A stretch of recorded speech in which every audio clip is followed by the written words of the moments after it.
It's been 6 months since I've been diagnosed with multiple sclerosis. It all started back in February in about a span of a week.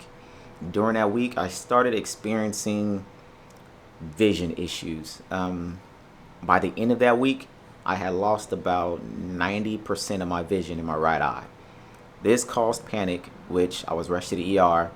From there, they just thought that I had scratched the cornea of my eye. So they tried flushing it, a couple other tests. They gave me some eye drops saying that, to help it heal and all those other things that they were quote unquote saying that could be the case, but it wasn't the case. It wasn't until that following week where I went to go talk to my primary care manager and I asked him like, hey, I still can't see out of this eye. He booked me an appointment with ophthalmology. Going there, they told me that I had swelling in the back of my eye. After that happened, I leave. They said they got to do some more looking into it. They call me back, look at it again, and by this time, that's when they were like, okay, look, Mr. Kennedy, there's a good chance that you may have optical neuritis. And I was like, I don't even know what that is. Or you may have a tumor on your brain. Them saying that sent me overboard. Like, I was like, a tumor on my brain? Wait a minute. Whoa. That was a lot to take in. They scheduled an appointment for neurology. Went to neurology. They did a MRI. They waited till the MRI results came back and told me like they found lesions in my brain and things like that. And I was like, man, I don't even know what any of this stuff means. So they started breaking it down to me and it was like, well, we're going to try one more thing to make sure that it's a definite. And that's when they did the lumbar puncture. I was to the point where I couldn't really take it. Like, I was stressed. I was frustrated. I was slightly depressed because I was going through this whole process by myself. I had no one there to support me because I'm many, many miles away from my family. So I had nothing. And I talked to my doctor. I was like, hey, look, I need to go see family because I'm not liking this. They agreed. I go and leave, see my family.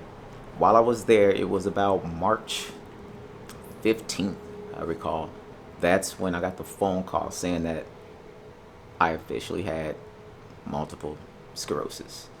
And I really didn't know how to take that because that was big. But it made me feel a little better because it wasn't a brain tumor. But at the same time, I'm like, I don't even know what MS is. So that's when I started doing research on it. And the more I researched, the more I kind of slightly panicked because I was like, wait, I can end up in a wheelchair. I can end up paralyzed and all these other things. I'm like, nah, this can't be it. Like, this is it for me. Like, this is how my life is going to be from here on out. Upon doing research, that's when I learned that eating healthy and working out could benefit you. So I began trying to work out because at one point I lost a lot of weight and it was mainly from stressing. So one day I was going through there's a lot of emotions.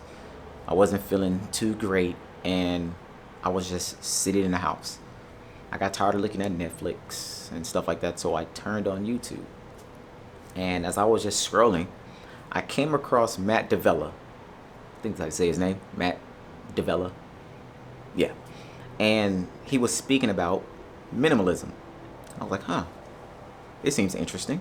So the more I watched that video, I found myself watching another video, another, and then hours on end, I was watching more and more videos along with his podcast. And I was like, man, this stuff seems like something that I could truly benefit from. Because the whole time I've been going through this process of having MS, I've been purchasing everything. Literally, like, whatever I felt like was going to fill that void to make me happy again, I bought it. There was a time where I had 9 cameras, 13 lenses, a ton of shoes, clothes, and I felt like these were things that were going to make me happy. It truly didn't. I still felt miserable, depressed, stressed out, and I was just like, dude, this isn't the answer. Like, this isn't what I want. As I researched more on it, I came across the minimalist. And it was one video in particular, and that was a rich life with less stuff. I saw that and I was like, yo, that's me. They're talking to me. And upon doing that, I looked at their documentary on Netflix. And then that's when I knew this is what I need to do. And I believe that the more stuff I was bringing in, the more stressful I was getting because of the fact that I had nowhere to put it. Like, nowhere. So it was to the point where I just knew it was time to declutter. Not only did I declutter, like in a physical aspect of things, but also declutter my mind. And upon doing that, here we are.